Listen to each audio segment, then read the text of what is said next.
Hello, welcome back to my channel. അപ്പോൾ ഞാൻ വന്നിരിക്കുന്നത് കഴിഞ്ഞ ദിവസം 20 ക്വസ്റ്റ്യൻസ് ആദ്യത്തെ പാർട്ടായിട്ടൊരു 10 ക്വസ്റ്റ്യനും പിന്നെ സെക്കൻഡ് പാർട്ടായിട്ടൊരു വീണ്ടും ഒരു 10 ക്വസ്റ്റ്യനും അപ്ലോഡ് ചെയ്തായിരുന്നു. അതിൻ്റെ തന്നെ അടുത്ത പാർട്ടായിട്ട് തേർഡ് പാർട്ടായിട്ടാണ് വന്നിരിക്കുന്നത്. ക്വസ്റ്റ്യൻ ആൻസേഴ്സിലാണ് താഴെ പറയുന്ന ചലന നിയമങ്ങളിൽ ഏതാണ് ജഡത്വവുമായി ബന്ധപ്പെട്ടിരിക്കുന്നത്?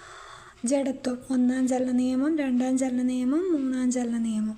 ഇത് ഏതാണ് ജഡത്വവുമായിട്ട് ബന്ധപ്പെട്ടത്? ഒന്നാം ചലന നിയമമാണ് കേട്ടോ. ഒന്നാം ചലന നിയമമാണ് ജഡത്വവുമായിട്ട് ബന്ധപ്പെട്ടിരിക്കുന്നത്. ഇനേർഷ്യ എന്നൊക്കെ പറയും. ഇനേർഷ്യ എന്ന് പറയുന്നത് ഒന്നാം ചലന നിയമവുമായിട്ട് ബന്ധപ്പെട്ടതാണ്. രണ്ടാം ചലന നിയമം എന്തുമായിരുന്നു? F=ma, അല്ലെങ്കിൽ force is directly proportional to dp/dt. ഇത് രണ്ടാം ചലന നിയമവുമായിട്ട് ബന്ധപ്പെട്ടതാണ് കേട്ടോ. മൂന്നാം ചലന നിയമം എന്താണ്? For every action there is an equal and opposite reaction. നാലാം ചലന നിയമം എന്ന് പറഞ്ഞൊരു നിയമം ഇല്ല. ഈ മൂന്ന് ചലന നിയമങ്ങളും ആരാണ് കൊണ്ടുവന്നത്? ഐസക് ന്യൂട്ടനാണ്. സർ ഐസക് ന്യൂട്ടനാണ് മൂന്ന് ചലന നിയമങ്ങളുടെയും ആവിഷ്കരിച്ചിരിക്കുന്നത്. പിന്നെ റോക്കറ്റ് മുകളിലോട്ട് ഉയരാനുള്ള കാരണം എന്താണ്? അത് മൂന്നാം ചലന നിയമമാണ് കേട്ടോ. മൂന്നാം ചലന നിയമം മൂലമാണ് റോക്കറ്റ് മുകളിലോട്ട് പോകുന്നത്. അതുപോലെ തന്നെ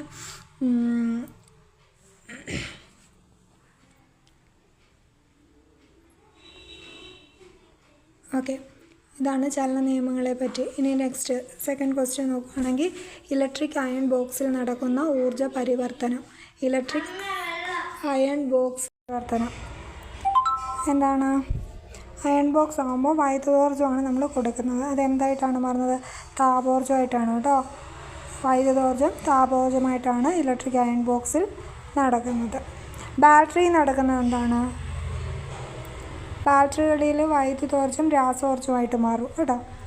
ഇനി ഫാനിൻ്റെ അകത്ത് നടക്കുന്നതോ? ഫാനിൻ്റെ അകത്ത് വൈദ്യുതോർജ്ജം മെക്കാനിക്കൽ ഊർജ്ജമായിട്ട് മാറും. മനുഷ്യർക്ക് കേൾക്കാവുന്ന ആവൃത്തിയുടെ പൊതുവായ ശ്രേണി എത്രയാണ്? 20 തൊട്ട് 20,000 ഹെർട്സ് വരെയാണ് മനുഷ്യർക്ക് കേൾക്കാൻ പറ്റുന്ന ആവൃത്തിയുടെ പരിധി. ഒഴുകുന്ന ഒരു ദ്രാവകത്തിൻ്റെ തൊട്ടടുത്തുള്ള പാളികൾക്കിടയിൽ ആപേക്ഷിക ചാലകത്തെ വിസ്കസ് ബലം എങ്ങനെ ബാധിക്കുന്നു? അതായത് ഒഴുകിക്കൊണ്ടിരിക്കുകയാണല്ലേ. ഒഴുകിക്കൊണ്ടിരിക്കുന്ന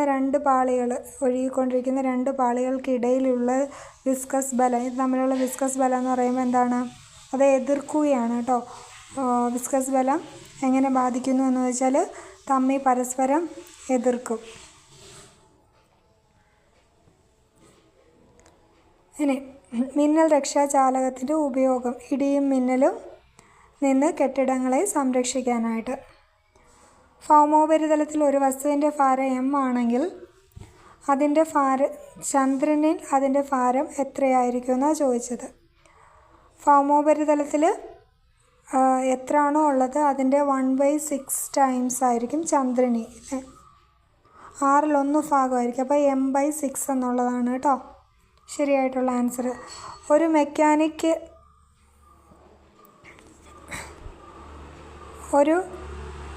മെക്കാനിക്കൽ സ്രോതസ്സ് 400 ഹെർട്സ് തരംഗങ്ങൾ അയക്കുന്നു. ഇത് 2.5 തരംഗദൈർഘ്യമുള്ള തരംഗങ്ങൾ ഉണ്ടാക്കുന്നു എങ്കിൽ തരംഗത്തിൻ്റെ പ്രവേഗം എന്തായിരിക്കുന്നു? v=νλ എന്ന് പറഞ്ഞൊരു ഇക്വേഷൻ ഉണ്ട് കേട്ടോ.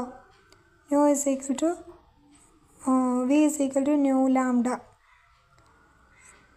അല്ലെങ്കിൽ വേറെ രീതിയിൽ പറഞ്ഞാൽ v= ഫ്രീക്വൻസി ഇൻറ്റു ലാംഡ. അതായത് 400 × 2.5 മീറ്റർ നമുക്ക് കിട്ടുമ്പോൾ 1000 മീറ്റർ/സെക്കൻഡ് എന്ന് കിട്ടും കേട്ടോ. താഴെ പറയുന്നവയിൽ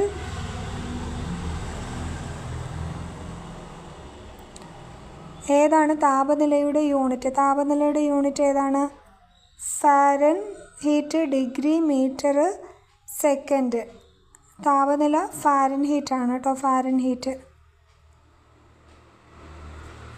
ഡിഗ്രി എന്ന് കാണുമ്പോൾ പെട്ടെന്ന് കൺഫ്യൂഷനാണ്. ഡിഗ്രി അല്ല, മറ്റേത് ഡിഗ്രി സെൽഷ്യസ് ആണ് കേട്ടോ. മൂന്നാമത്തെ ഷെല്ലിന് സാധ്യമായ ഓർബിറ്റുകളുടെ എണ്ണം n = 3 ആണെങ്കിൽ ഓർബിറ്റലുകൾ എന്ന് പറയുമ്പോൾ എൻ സ്ക്വയർ നോക്കിയാൽ മതി കേട്ടോ, എൻ സ്ക്വയർ. അപ്പോൾ 3² എന്ന് പറയുമ്പോൾ എത്രയാണ്? 9. ഇതാണ് ഇവിടെ 9 ഉണ്ടല്ലോ. താഴെ പറയുന്നവയിൽ അമ്ല സ്വഭാവമുള്ള ഓക്സൈഡ്. അമ്ല സ്വഭാവമുള്ളത് അലൂമിനിയം ട്രയോക്സൈഡിനാണ് അമ്ല സ്വഭാവമുള്ളത്. ഒരു വാതകത്തിൻ്റെ വ്യാപ്തവും താപനിലയും തമ്മിലുള്ള ബന്ധത്തെ സൂചിപ്പിക്കുന്നു. വ്യാപ്തവും താപനിലയും, ടെമ്പറേച്ചറും വോളിയവും ഏതാണ്? ചാൾസ് ലോ ആണ് കേട്ടോ, ചാൾസ് ലോ.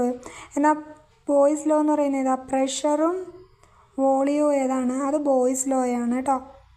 അവഗാഡ്രോ നിയമം എന്ന് പറയുന്നത് നമ്പർ ഓഫ് മോൾസുമായിട്ട് ബന്ധമുള്ളത്. അതായത് അവഗാഡ്രോ ലോ എന്ന് പറയുന്നത് ഏതാ? PV = nRT എന്നുള്ളത്, nRT അവഗാഡ്രോ ലോസ് കേട്ടോ. വുഡ് സ്പിരിറ്റ് എന്നറിയപ്പെടുന്നത് മെഥനോളാണ് കേട്ടോ, മെഥനോളാണ് വുഡ് സ്പിരിറ്റ്. സ്ലേക്കഡ് ലൈമിൻ്റെ രാസനാമം. സ്ലേക്കഡ് ലൈം എന്ന് പറയുന്നത് കാൽസ്യം ഹൈഡ്രോക്സൈഡാണ് സ്ലേക്കഡ് ലൈം. മെർക്കുറി ശുദ്ധീകരിക്കുന്ന പ്രക്രിയയാണ് സ്വേദനം. സ്വേദനത്തിലൂടെയാണ് മെർക്കുറി ശുദ്ധീകരിക്കുന്നത്. ഗ്രാം സോഡിയം ഹൈഡ്രോക്സൈഡ് ജലത്തിൽ ലയിപ്പിച്ച് 500 മില്ലിമീറ്റർ ലായനി നിർമ്മിച്ചാൽ അതിൻ്റെ മൊളാരിറ്റി എത്രയാണ്? അത് കാൽക്കുലേറ്റ് ചെയ്യുമ്പോൾ നമുക്ക് 0.2 എന്ന് കിട്ടും കേട്ടോ. നിങ്ങൾ ചെയ്ത് നോക്കിയാൽ മതി. 2022 രസതന്ത്രത്തിന് നോബൽ സമ്മാനം നേടിയത്. ഇത് അന്നത്തെ 2022 കേട്ടോ ചോദിച്ചിരിക്കുന്നത്, ശ്രദ്ധിക്കണേ. 2026 നടന്നിരുന്ന ഒരു ക്വസ്റ്റ്യൻ പേപ്പറാണ്, പക്ഷേ അത് ചോദിച്ചിരിക്കുന്നത് 2022 നോബൽ സമ്മാനം എന്നാണെന്നാണ് ചോദിച്ചിരിക്കുന്നത് കേട്ടോ. ഇത് അന്ന് കരോലിനാർ ബെർട്ടോസി, കേബാരി ഷാർപ്ലേസ്, മാർട്ടിൻ മെഡൽ 3 പേർക്കും കിട്ടിയിരുന്നു. ഓക്കെ, അപ്പോൾ തൊട്ട് മുമ്പത്തെ വർഷങ്ങളുടെയും ഒന്ന് നോക്കി വെച്ചേക്കുന്നത് നല്ലതായിരിക്കും. നാഷണൽ സയൻസ് ഡേ ആചരിക്കുന്നത് CV രാമൻ്റെ കണ്ടുപിടുത്തവുമായിട്ട് ബന്ധപ്പെട്ടതാണ് കേട്ടോ. അറ്റോമിക് എയുടെ തുടർച്ചയായ അഭാവം മൂലം നേത്രാവരണവും കോർണിയയും വരണ്ട് കോർണിയ അതാര്യമാവുന്ന അവസ്ഥയാണ് സിറോഫ്താൽമിയ. ലോകത്തിലെ ഏറ്റവും കൂടുതലായി കാണപ്പെടുന്ന സസ്യവർണ്ണകം ഹരിതകം. താഴെ തന്നിട്ടുള്ളവയിൽ കോശസ്തരത്തിനെ ചുറ്റി കോശഭിത്തി ഇല്ലാത്ത പ്രോകാരിയോട്ടിക് കോശം ഏതാണ്? അത് മൈക്കോപ്ലാസ്മയാണ് കേട്ടോ. മനുഷ്യരിലെ ക്രോമസോം നമ്പർ 14 ജീനിൻ്റെ തകരാറ് മൂലമുണ്ടാകുന്ന രോഗമാണ് അൽഷിമേഴ്സ്. പാൻക്രിയാസിൻ്റെ ബഹിർഭാഗത്ത് പ്രവർത്തിച്ച് ജലം, ബൈകാർബണേറ്റ് അയോണുകൾ എന്നിവ ഉൽപ്പാദനത്തെ ഉത്തേജിപ്പിക്കുന്ന ഹോർമോണാണ് സെക്രീറ്റിൻ. അതായത് ബൈകാർബണേറ്റ് അയോണുകൾ, ജലം, ബൈകാർബണേറ്റ് അയോണുകൾ എന്നിവയുടെ ഉൽപ്പാദനത്തെ കൂട്ടുന്ന ഹോർമോണാണ് സെക്രീറ്റിൻ. താഴെ തന്നിരിക്കുന്നവയിൽ 3 സൂക്ഷ്മ പോഷകങ്ങൾക്ക് അഥവാ ട്രേസ് മൂലകങ്ങൾക്ക് ഉദാഹരണമായിട്ടുള്ളത് ഇരുമ്പ്, മാംഗനീസ്, കോപ്പറാണ് സൂക്ഷ്മ മൂലകങ്ങൾ. ജനിതക എഡിറ്റിങ്ങിനായി ഉപയോഗിക്കുന്ന ഏറ്റവും കാര്യക്ഷമമായ ജനിതക കത്രികയാണ് ക്രിപ്സ് SPR-Cas9. ക്രിപ്സ് SPR-Cas9 ആണ് ജനിതക എഡിറ്റിങ്ങിനായി ഉപയോഗിക്കുന്ന ജനിതക കത്രിക. ഇന്ത്യയുടെ മില്ലറ്റ് മാൻ എന്നറിയപ്പെടുന്നതാണ് പ്രൊഫസർ കാദർവാലി. ഇന്ത്യയുടെ മില്ലറ്റ് മാൻ എന്നറിയപ്പെടുന്നത് പ്രൊഫസർ കാദർവാലിയാണ്. ഓക്കെ, അപ്പോൾ ഇത്രയാണ് സയൻസിൻ്റെ പാർട്ടിൽ നിന്നും ജനറലായിട്ട്. നെക്സ്റ്റ് മാത്സ് ആണ്. അപ്പോൾ ഇത്രയും ജനറൽ ക്വസ്റ്റ്യൻസുകളാണ് വന്നിരിക്കുന്നത്. മലയാളം ഇംഗ്ലീഷും കൂടെ ചേർത്ത് ഞാൻ അടുത്തൊരു വീഡിയോ ആയിട്ട് ഇടാം കേട്ടോ.